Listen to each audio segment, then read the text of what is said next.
어떤 아이가 자기 친구의 아버지가 갑자기 세상을 떠난 것 때문에 엄마에게 물었다고 그럽니다. 엄마, 왜 하나님은 우리 친구 아빠가 그렇게 나이가 많으시지도 않은데 그렇게 죽게 하신 거야? 그 엄마가 뭐라고 딱 대답을 하기가 곤란하더래요. 그래서 그렇게 대답을 해 주었답니다. 그분이 참 착한 사람이어서 하늘나라에 착한 사람이 필요하기 때문에 하나님께서 그분을 그렇게 빨리 하늘나라로 모시고 간 거야. 이 아이가 그날 저녁에 하나님께 기도를 했어요. 하나님께서는 착한 사람은 빨리 데려간다고 엄마에게 들었어요. 하나님, 솔직히 말씀을 드리는데 저는 항상 착한 건 아니에요. 그렇게 말씀을 드렸다. 이 두려움이 사람이 평소에 자기가 알고 있다고 하는 진리를 혼란스럽게 만듭니다. 내가 정말 이것이 옳다 그랬지만 내가 그 일에 분명하게 내가 서면 내가 어려움을 당할 거다. 이럴 때 갑자기 흔들려 버리는 거죠. 우리는 용기가 없어요. 무엇이 진실인지 알고도 그것으로 인해서 내가 어려움을 당한다고 생각하면 갑자기 그 진실 위에 내가 굳게 서지를 못하는 일이 많습니다. 우리가 정말 믿는다고 하는 것도 고난의 테스트를 거쳐봐야 그가 진짜 믿는지 아닌지를 알 수가 있습니다. 여러분, 정말 예수를 믿고 여러분이 거듭났는지에 대한 것도 동일합니다. 고난의 테스트를 거쳐보아야 내가 복음을 정말 아는 건지, 내가 예수를 진짜 믿는 건지를 내가 확증할 수가 있는 겁니다. 베드로와 요한이 복음을 전하다가 핍박을 당하기 시작을 합니다. 사도행전 4장부터 사도들과 제자들에게 핍박이 오는 일이 이제 시작이 됩니다. 그들이 감옥에 갇히고 그리고 하루를 지나고 그리고 이제 사내들인 공회 앞에서 그들이 재판을 받습니다. 이 사내들인 공회는 정말 무서운 곳입니다. 사람을 죽이고 살리는 권위 있는 곳이에요. 유대교의 종교와 정치의 최고 권력기관입니다. 예수님도 이 사내들인 공회에서 사형 판결을 받은 겁니다. 실질적으로는 처형은 빌라도에 의해서 십자가에서 죽으셨지만 죽이기로 결정된 일은 사내들인 공회에서 된 것입니다. 그 사내들인 공회에서 예수님이 재판을 받으실 때 얼마나 베드로가 두려워했는지, 그가 예수님을 3번이나 부인했던 일이 바로 예수님이 대제사장과 공회 앞에서 재판 받으실 때죠. 그런데 이 복음이 이렇게 핍박을 받는 것에 대해서 여러분 정확한 이해를 해야 합니다. 왜 복음을 전하면 핍박을 받는 거죠? 나면서부터 걷지 못하던 자를 살려낸 놀라운 치유의 기적이 함께 일어났습니다. 그런데 왜 복음을 전하는 것에 대해서 그런 핍박이 오는 겁니까? 복음은 단순히 착하게 살아라, 죄 짓지 말고 살아라 하는 말이 아니기 때문이에요. 복음은 악한 영과의 무서운 영적 싸움의 시작입니다. 하나님께서 우리를 죄와 저주에서 구원해 주시고 하나님의 자녀가 되는 권세를 주시기 위해서 우리에게 허락하신 복음입니다.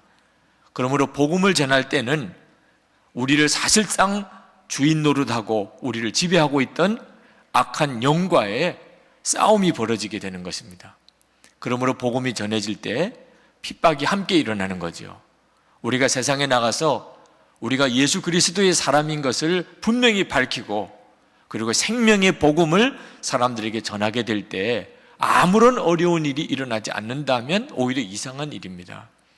반드시 핍박이 일어나게 되어 있습니다. 그러므로 여러분들이 진짜 내가 예수님과 함께 죽고 예수로 사는 사람이 되려면 두려움 앞에서도 흔들리지 않는 분명한 믿음에 대하여 여러분이 준비되어야 합니다. 만약에 여러분들이 두려움에 흔들리는 사람이라면 여러분은 결코 여러분이 예수의 사람인 것과 그리고 복음을 증거하는 사람이 되지 못합니다. 베드로와 요한은 그 사내들인 공회 앞에서 그 살벌한 그 분위기에서 그들은 당당하게 오히려 예수 그리스도를 증거했습니다. 도대체 어디서 그런 힘이 생긴 것이죠? 도대체 베드로와 요한은 두렵지도 않은 사람입니까? 그 답이 19절에 나옵니다. 19절에 보면 더 이상 예수의 이름으로 말하지도 말고 가르치지도 말라고 위협하는 사내들인 공회 앞에서 베드로가 무엇이라고 담대하게 외쳤습니까? 하나님 앞에서 너희 말 듣는 것이 하나님 말씀 듣는 것보다 옳은가 판단하라. 베드로가 말한 하나님 앞에서라는 말을 주목해 보시기 바랍니다. 베드로는 지금 사내들인 공의회 앞에 있습니다. 공의회 거기 위원들이 자기를 죽일 듯 자기를 노려보고 있는 바로 그 앞에 자기가 있습니다. 근데 베드로는 뭐라고 고백했냐면 자기는 하나님 앞에 있다는 겁니다.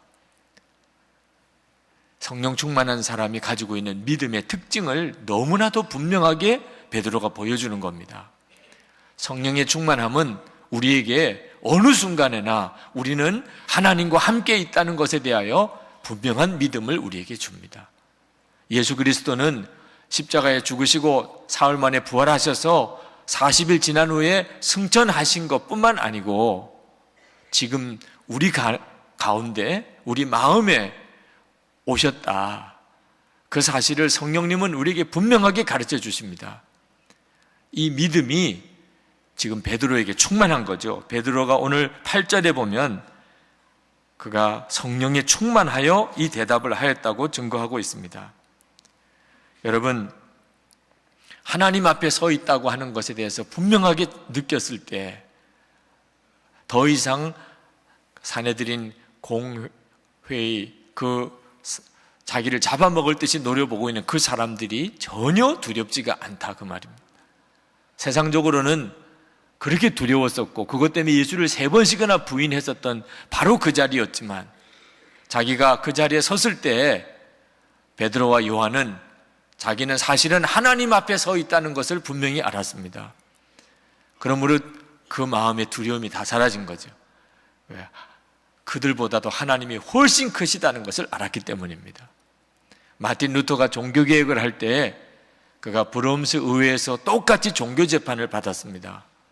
그때 황제가 마틴 루터에게 그 종교개혁을 위해 주장하던 모든 것을 철회하라고 요청했습니다. 사람을 죽이고 살릴 수 있는 권한이 있었던 그 살벌한 회의에 그 재판석상에서 마틴 루터는 자기는 부인할 수 없다고 그랬어요. 자기가 믿는 바를 담대하게 고백했습니다. 그리고 맨 마지막에 마틴 루터가 하늘을 향하여 쳐다보면서 말했습니다.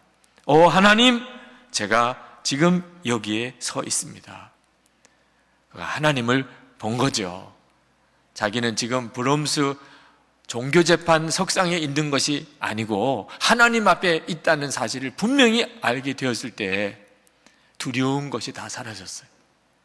스데반 집사가 부활의 예수님을 증거하다가 돌에 맞아서 순교를 했습니다. 돌에 맞아 죽는 바로 그 살벌한 순간에도 스데반 집사는 하늘을 우러러 하나님의 보좌를 보고 예수님께서 그 보좌 곁에 서서 내려다 보시는 것을 보았습니다. 자기에게 돌 던지는 그 살벌한 그 사람들, 그 군중들이 전혀 두렵지가 않았습니다. 성도 여러분, 여러분은 하나님 앞에 서 보았습니까? 모세가 미디안 광야에서 가시떨기 앞에서 하나님을 만났을 때, 엘리야가 호렙산 동굴 속에서 거기서 하나님의 임재 앞에 섰을 때, 베드로가 갈릴리 바다에서 말씀에 의지해서 많은 고기를 잡고 그리고 예수님이 그리스도이신 것을 알았을 때, 이사야가 성전에서 눈이 열려서 하나님의 보좌를 보았을 때, 사도 바울이 다메섹 도상에서 빛 가운데 그에게 오시는 예수님을 만났을 때, 그들은 한결같이 거룩한 두려움에 사로잡혔습니다. 그 전에 그저 하나님이 계시겠거니 막연하게 믿을 때와는 완전히 달라졌어요. 하나님을 만나는 눈이 뜨였을 때 그들은 거룩한 경외함에 사로잡혔습니다. 그러나 뿐만 아니고 그동안에 그렇게 커 보이던 세상, 그렇게 심각하던 문제가 전부 콩알처럼 작아지는 것을 느꼈습니다. 여러분, 하나님을 진짜 만나게 되면 어떤 일이 벌어지는 줄 아십니까? 하나님은 지극히 경외의 대상이고 정말 거룩한 두려움의 대상인 그것을 알게 되고, 동시에 그 순간에 세상은 더 이상 내게 아무것도 아니게 됩니다. 그 어떤 것도 큰 것이 있을 수가 없고 그 어떤 것도 두려운 것이 있을 수가 없게 된다, 그 말입니다. 야곱이 베델 들판에서 그가 잠들 때까지만 해도 그는 너무너무 두려웠고 외로웠고 고통스러웠습니다. 돌베개를 베고 들판에서 잠을 자야 되는 신세를 한번 생각해 보십시오. 그러나 그 밤에 하나님께서 야곱을 만나 주셨습니다. 눈이 열려서 하나님의 보좌를 보았습니다. 하나님을 만나고 하나님의 약속을 받았습니다. 그리고 잠이 깨었어요. 달라진 것은 아무것도 없었습니다. 그러나 야곱에게 있어서는 모든 것이 다 달라졌어요. 그는 더 이상 아무것도 두렵지가 않았습니다. 그가 그곳에 제단 쌓고 그가 고백했어요. 창세기 28장 16절에 야곱이 잠이 깨어 가로되 여호와께서 과연 여기 계시거늘 내가 알지 못하였도다. 열왕기하 6장에 보면 아람 군대가 엘리사를 죽이려고 군대를 동원해서 도단성을 포위했습니다. 새벽에 엘리사의 종이 일어나서 그것을 보고 그는 극심한 죽음의 공포에 사로잡혔어요. 그때 엘리사가 하나님께 기도했습니다. 하나님, 이 종의 눈을 열어서 우리와 함께하는 자가 저들보다 많음을 보게 해 주옵소서. 그때 엘리사의 종의 눈이 열려서 엘리사 주변에 산 가득히 불말과 불병거가 둘러서고 있는 것을 보았습니다. 그 순간 엘리사의 종은 완전히 두려움이 사라졌어요. 여러분, 하나님을 우리가 보게 되면 그러면 더 이상 세상에 큰 것이라고는 없습니다. 그 어떤 것도 나를 두렵게 할 것이 없습니다. 저는 어떤 분이 수필을 쓴 것을 읽다가 그가 생전 처음 바다를 보게 되었을 때 그때 그가 느꼈던 걸 쓴 것을 읽었습니다. 그분은 충청도 아주 산골짜기에 살았던 사람이라 바다를 직접 본 적이 없었습니다. 청년이 되어서 처음 친구와 함께 바닷가를 가보았습니다. 그전에도 그림으로도 보았고 사진으로도 보았고 영화에서도 보았지만 자기가 생각했던 것보다 엄청나게 큰 바다를 그가 직접 눈으로 보고 그는 울었다고 그랬습니다. 저는 어릴 때부터 바다에서 살았기 때문에 그 심정을 정확히 제가 느끼지는 못하겠지만 그가 말하던 것을 이해할 수는 있을 것 같아요. 끝없이 펼쳐지는 바다를 보고 그는 자기도 모르게 울었다고 그랬어요. 왜 그랬을까요? 자기 자신이 너무나 작아지게 느껴지는 겁니다. 그동안에 자기가 가지고 있었던 문제, 자기가 보았던 경험, 그리고 자기가 가지고 있었던 계획, 모든 것이 너무너무 초라하고 작아지게 보이는 겁니다. 그 말할 수 없는 그 자연, 그 엄청난 자연 앞에서 자기 자신이 너무너무 작게 느껴지더라는 거죠. 여러분, 바다 하나를 보고도 그럴 수 있다면 하나님을 만나고 난 다음에 도대체 어떤 변화가 일어날까요? 하나님을 막연하게 생각하고 믿으니까 하나님을 믿어도 삶이 변했다는 고백을 하지 못하는 거죠. 우리가 하나님을 아는 눈이 뜨이고 나면 그러면 이 세상에 더 이상 무서운 것이 없어집니다. 그동안에는 큰 것도 많았고 놀랄 것도 많았지만 하나님을 만나고 난 다음부터는 모든 것이 다 달라져 버리고 맙니다. 에스더가 동족 유대인들이 다 멸족하게 되는 그런 심각한 위기에 부딪혔을 때 내가 왕비가 된 것이 이때를 위함이 아니냐, 삼촌 모르드게의 말로 아하수에로 왕 앞에 담대히 나가야 될 사명을 받았습니다. 왕 앞에 나아가서 내가 사실은 유대인이고 내 동족이 이제 내일이면 다 죽게 생겼으니 우리 동족을 살려주십시오. 그 부탁을 해야 되는 겁니다. 왕이 부르지도 않았는데 왕비라도 왕 앞에 나아가면 그러면 죽임을 당하는 그런 당시의 풍습에 이건 죽으러 가는 것과 마찬가지죠. 그때 에스더가 결심합니다. 죽으면 죽으리라. 성도 여러분, 여러분은 이와 같은 사명을 맡았다고 생각하면 하실 수 있겠습니까? 죽으면 죽으리라. 여러분은 한 번이라도 그런 심정으로 살아본 적이 있습니까? 오늘 이 자리에 계신 분들 중에 나는 도무지 그렇게는 할 수 없을 거야, 그러신 분들이 꽤 많으실 겁니다.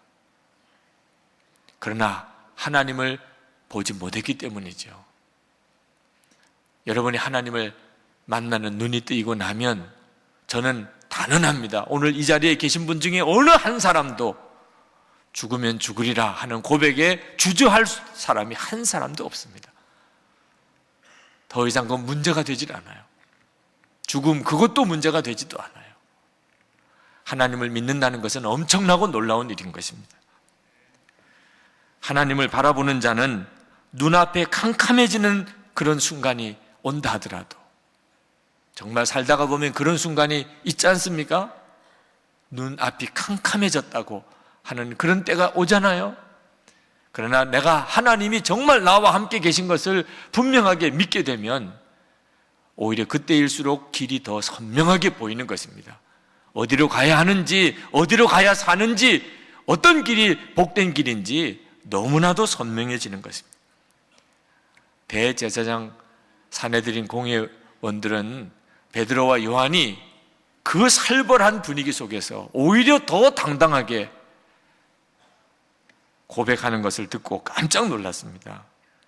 13절에 보니까 그들이 베드로와 요한이 담대하게 말함을 보고 그들을 본래 학문 없는 범인으로 알았다가 이상히 여기며, 성경에는 이상히 여기며 이렇게 기록이 되어져 있지만 사실은 기가 질린 거죠. 기가. 그런 사람이 없었어요. 사내들인 공회 앞에 재판받으러 서 있는 사람 중에 말 한마디 제대로 변변하게 하는 사람이 없었어요. 공부를 많이 한 사람도, 지식이 많은 사람도 그런 사람이 없었어요. 그런데 베드로와 요한은 제대로 공부도 못한 정말 범인인데 어떻게 저렇게 당당하게 말하나 말이에요. 그들은 막강한 권력을 가지고 있는 줄 알았지만 실제로 하나님이 정말 자기와 함께 하시고 지금 하나님 앞에 있다는 것을 분명히 믿는 사람 앞에 그들이 있어 보니까 스스로가 오히려 위축감을 느끼게 되더라, 그 말입니다. 배워서 말 잘하는 사람이 있고 하나님이 나와 함께 계심을 분명히 보기 때문에 말을 잘하는 사람이 있습니다. 그 차이는 엄청나요. 배워서 말 잘하는 사람들은 두려운 순간이 오면 오히려 입이 닫혀버립니다. 그리고 말을 버벅거리게 돼요. 두려움 앞에서도 당당할 수 있는 사람은 한 사람도 없습니다. 그러나 하나님을 바라보는 눈이 뜨인 사람은 두려운 것 자체가 없어요. 그의 입을 다물 수 있는 그 어떤 것도, 그 어떤 환경도 없다, 그 말입니다.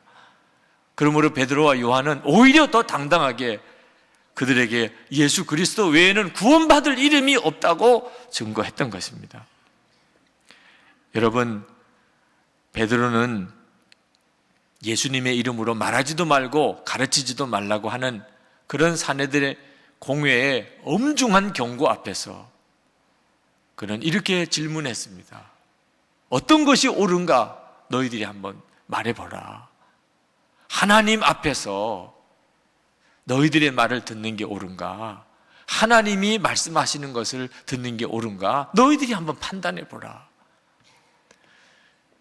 오늘 우리에게도 주시는 말씀이에요. 성도 여러분, 여러분들이 밤잠을 자지 못하는 그런 두려운 문제에 염려거리가 혹 있을지 모르겠습니다. 그러나 여러분 착각하지 마십시오. 문제가 크기 때문에, 너무 어렵기 때문에, 너무 두려운 일이기 때문에 그래서 밤에 잠도 오지 아니하고 수면제 먹지 않으면 잘 수도 없고 안정제 먹지 않으면 마음을 다스리지 못하는 게 아니라는 것입니다. 하나님을 바라보는 눈이 뜨이지 않았기 때문에 두려움에 사로잡혀 있는 거죠.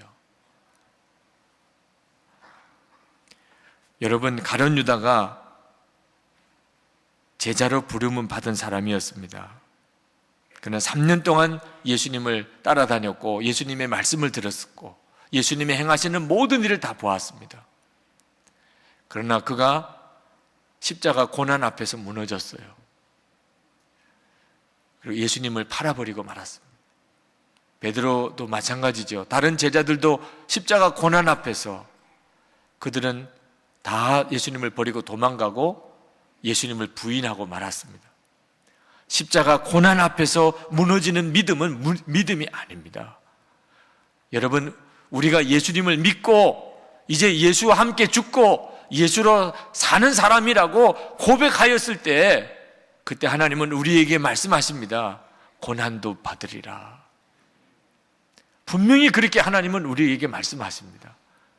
고난도 받을 것이라고 했습니다. 사도행전 4장에 복음 전하는 사도들에게 핍박이 오고 고난이 오게 되었는데 이것은 우리들에게도 똑같은 일입니다.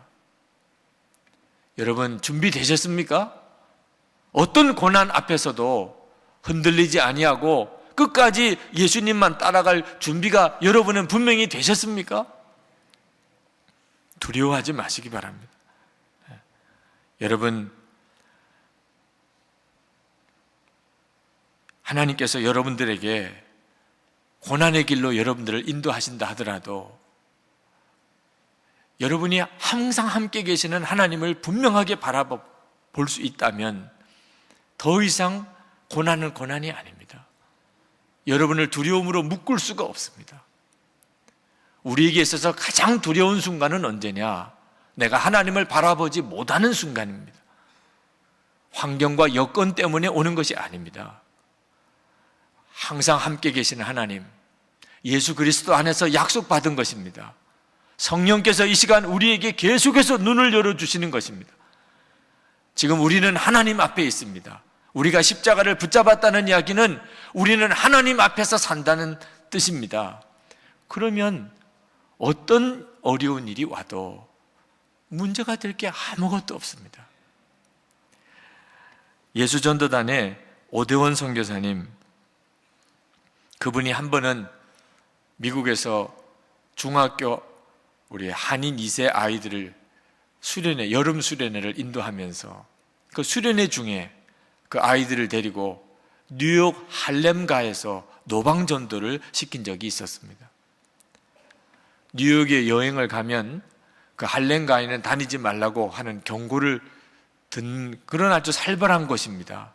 그런데 거기에 중학교 여자아이들까지 다 그냥 노방전도를 시켰으니 나중에 그 사실을 알게 된 학부모들이 대단히 반발을 했습니다. 아니, 세상에 정신이 있습니까? 그 위험한 곳에 우리 딸을 어떻게 그곳에 데리고 가서 거기서 노방전도를 시켰다는 말입니까? 그때 오대원 선교사님이 그 학부모님들에게 그런 말을 했다고 그럽니다. 여러분, 여름방학을 맞이한 그 청소년 아이들에게 어디가 제일 위험한 곳인 줄 아십니까? 안방에 앉아서 얼음 들어있는 콜라를 마시고 그리고 테레비 앞에 있는 그 자리가 가장 무서운 것입니다. 마귀가 마음대로 역사하는 자리입니다.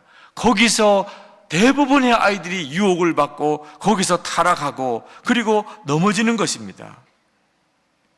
그렇지만 하나님께 순종하면, 하나님께 순종하여 나가는 곳이라면 어디든지 하나님께서 함께 하시고 하나님이 지켜주십니다. 이번 여름 단기 선교 중에 한 아이도 어려움 당한 아이가 없었습니다. 성도 여러분, 예수님과 함께 하는 곳이 가장 안전한 곳이고 하나님을 바라보지 못한 순간이 가장 두려운 것을 알아야 합니다. 하나님이 함께 하신다. 지금도 나와 함께 계신다.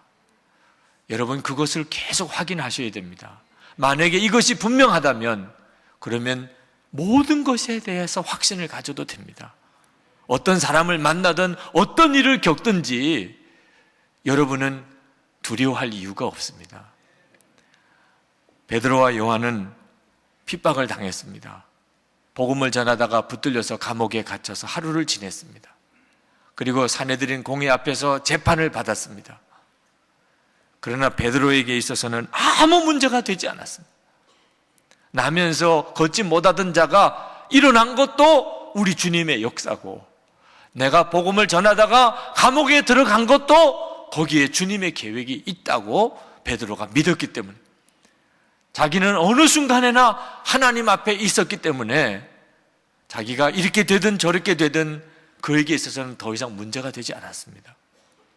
그는 오히려 산헤드린 공회에서 복음을 전할 기회를 하나님이 주셨다고 믿고 담대하게 복음을 전했습니다. 하나님이 함께 계신 것에 대해서만 분명해진다면 문제가 될 게 아무것도 없는 거죠.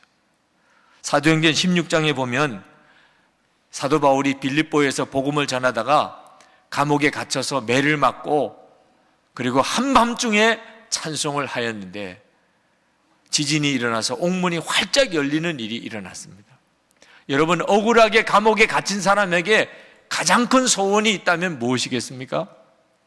감옥에서 빨리 나가는 것 아니겠습니까? 그런데 지금 자기 눈앞에 감옥 문이 활짝 열렸습니다. 그러면 여러분 같으면 어떻게 하시겠어요? 그냥 빨리 나오는 거죠. 근데 사도 바울은 그렇게 하지 않았습니다. 사도 바울은 그 감옥 안에 그냥 앉아 있었습니다. 이유는 무엇이지요?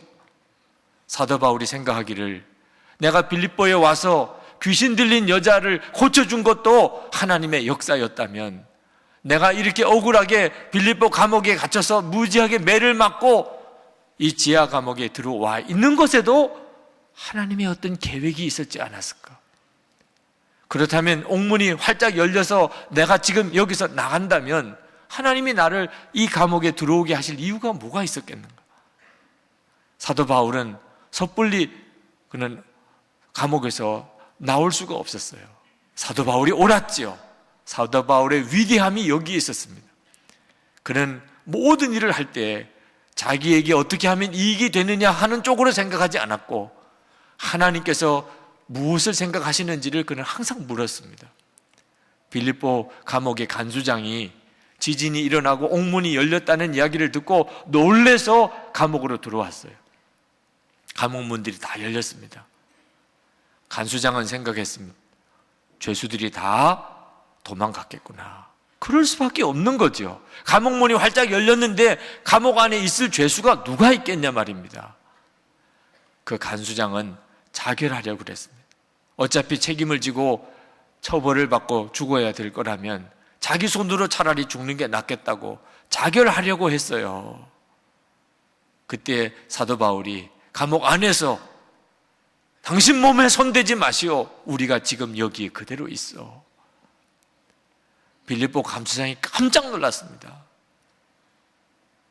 지진이 나서 옥문이 열린 것도 그랬지만 어떻게 이 옥문이 열렸는데도 도망갈 생각을 하지 않고 그 감옥 안에 그냥 앉아 있는가 말입니다. 보통 사람이 아니라는 걸 알았어요. 그래서 그날 간수장이 예수님을 구주로 영접하고 세례를 받았지 않습니까? 이것이 빌립보 교회의 시작이었잖아요. 여러분, 하나님을 진짜 믿고 항상 하나님이 나와 함께 계신 것을 내가 확신하고 살 때, 그때 우리 마음에, 우리 삶에 되어지는 모든 일에 대한 확신이 생깁니다. 이것은 내게 저주가 아니고 실패가 아니고 하나님의 놀라운 일을 위한 계획인 것입니다. 성도 여러분, 우리가 예수를 믿고 성령을 받고 나면 그러면 우리 안에 놀라운 믿음이 생깁니다. 하나님은 정말 나와 함께 계시는 것이죠. 나를 떠나지 않으신 것입니다. 하나님이 함께 하신다는 확신 안에서 모든 것을 판단해야 합니다. 이 믿음으로 보면 내가 만나는 모든 사람, 내가 겪는 모든 일에 하나님이 계획이 있다는 사실이 믿어집니다. 그때부터가 우리가 진짜 믿는 사람이 되는 거죠. 여러분에게 책 하나를 소개합니다. 아름다운 능력의 길 예수라고 하는 제목의 책입니다. 댄 바우만이라고 하는 사람이 자기가 이란에 1997년에 단기 선교를 갔습니다. 그 이란을 한번 선교 마인드를 가지고 정탐하고 그리고 출국하려고 하는데 그만 억울하게 간첩죄라는 누명의 감옥에, 이란 감옥에 갇혀버리게 됩니다. 세상 없이 답답하고 억울하고 고통스러운 일이 그에게 벌어졌어요. 감옥에서 신문을 당합니다. 고문을 당합니다. 매를 맞습니다. 하나님께 기도했어요. 하나님, 내가 빨리 이 억울한 형편에서 벗어나기를 원합니다. 근데 그 간수에 의해서 매를 맞을 때, 그때 하나님께서 이 바우만에게 말씀하셨어요. 댄, 내가 이 사람들을 어떻게 생각하는지 나에게 물어보려무나. 물어보고 싶지도 않았어요. 하나님은 틀림없이 무언가 자기에게 말씀하려는 것이 있는 줄 알지만 자기는 빨리 그곳에서 나가는 것만을 원했어요. 하나님, 저 물어보고 싶지도 않습니다. 그러나 하나님께서 자기에게 워낙 분명하게 말씀하셨기 때문에 그냥 거기서 하나님께 묻습니다. 하나님, 주님은 나에게 이렇게 말할 수 없이 폭행하고 고문하는 이 사람들을 향하여 어떻게 생각하십니까? 그때 그 질문이 끝나기 무섭게 그의 마음속에 자신을 신문하던 그 사람에 대한 사랑과 긍휼함이 느껴지기 시작했습니다. 설명할 수 없는 것이었어요.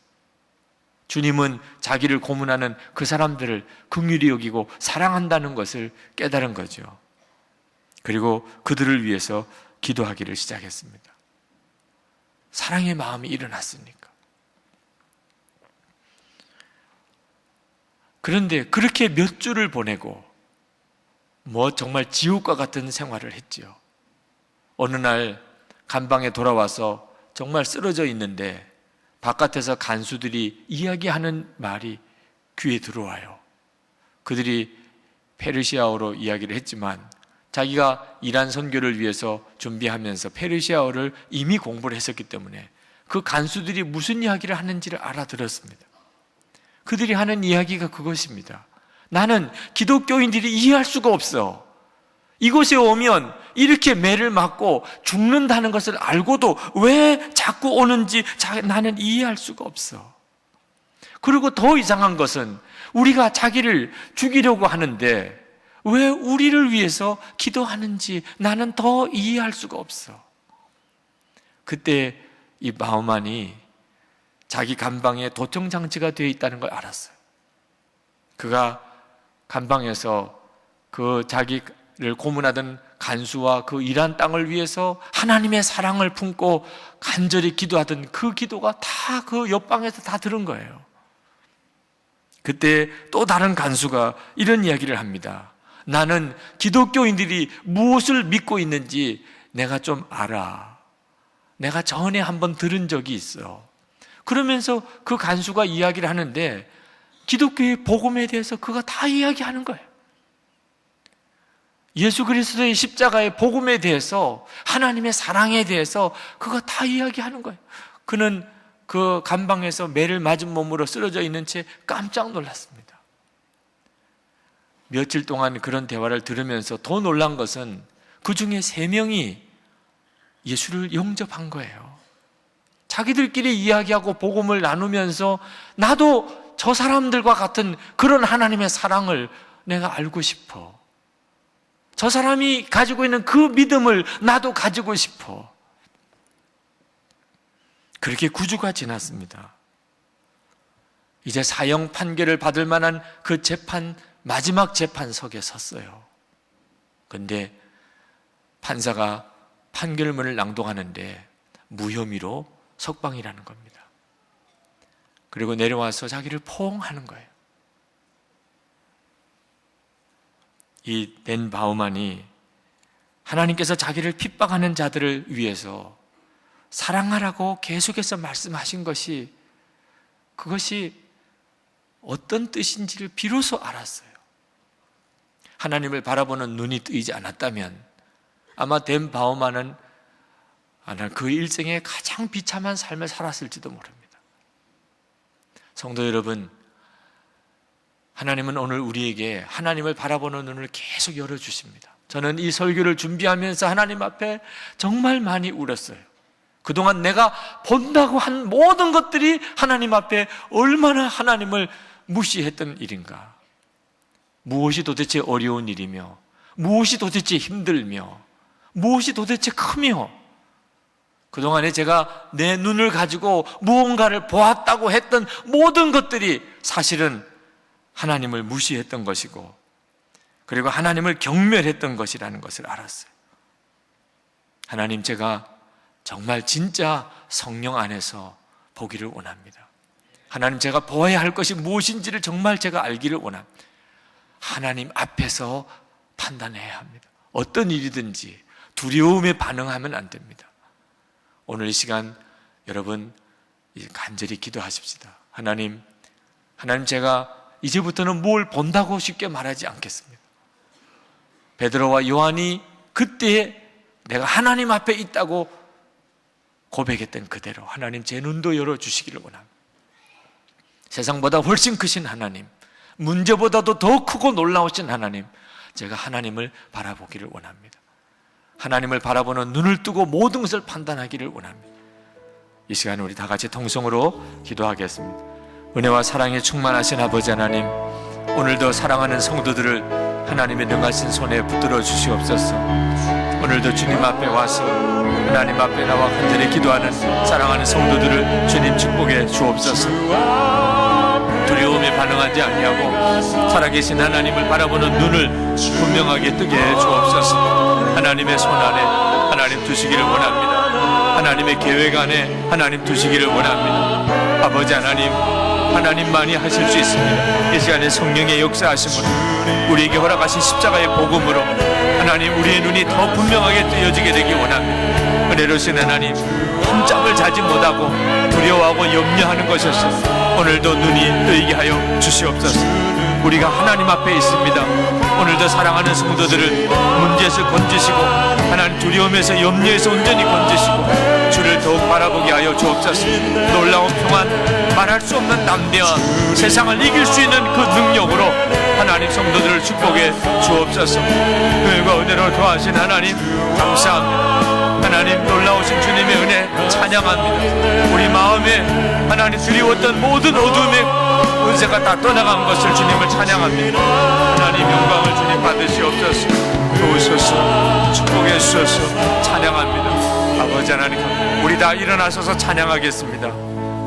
우리 다 일어나셔서 찬양하겠습니다.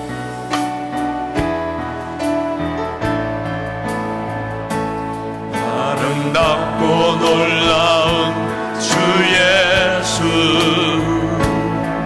말로 할 수 없네. 그 증명할 수 없는 의여, 주님과 같은 분 없네. 한없는 그 지혜와 사랑,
아버지 하나님, 밤잠을 설칠 만큼 염려와 두려운 일이 우리에게 많지만 정말 수면제, 안정제를 먹지 않고는 견딜 수 없는 어려운 일이 우리 눈앞에 수시로 다가오지만, 그러나 우리는 주님의 십자가 앞에서 사실은 하나님 앞에 항상 있음을 믿습니다.